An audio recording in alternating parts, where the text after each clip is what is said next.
Hello mga ka-construct, magandang umaga po ulit sa inyong lahat. Nandito po ulit ang inyong ka-construct na si Benny, nagbabalik.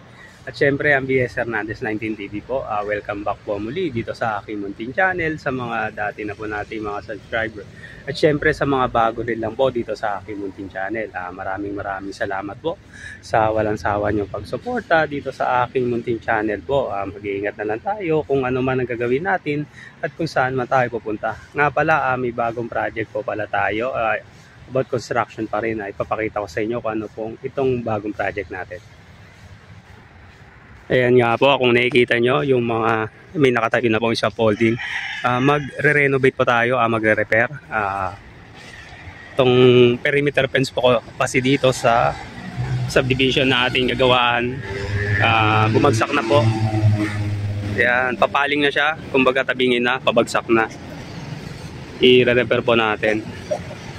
Ang gagawin, babakbakin nga po, titignan, i-check yung mga portion na may mga nakapaling na po, yung mga nakatagilid, babakbakin po, tapos magtatayo tayo ng panibagong poste, hollow block, at syempre pati yung footings nya, yung mga kolong, papalitan po natin lahat para mas matibay. Gagawa pa tayo ng mas matibay na po na bakod.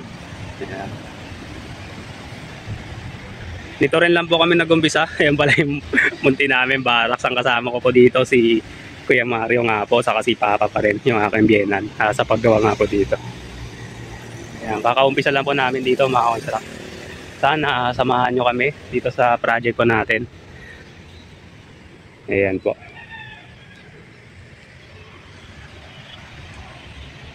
Ayan po pala kay Mario, kasama natin. Si Papa nandun po, naliligo.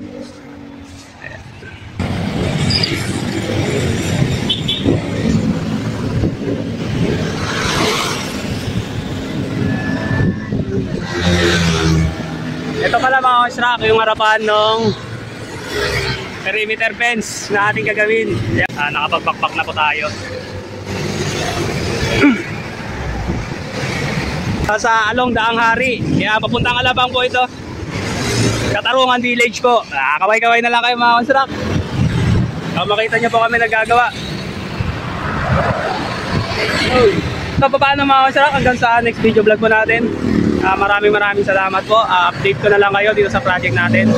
Thank you po. God bless. Ingat-ingat po tayo palagi. At syempre huwag niyo po kalimutan mag-like, share, subscribe po. At click niyo na rin po yung notification bell para update kayo sa mga next na video vlog ko pa po.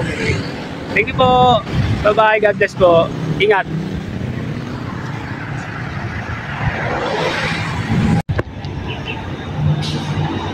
Yan po mga construct. Naglagay na rin tayo ng blue sock para naman safety po sa mga motoristang dadaan po. Hindi po tayo makakadisgrasya po sa mga motoristang dadaan habang nag-chipping po tayo.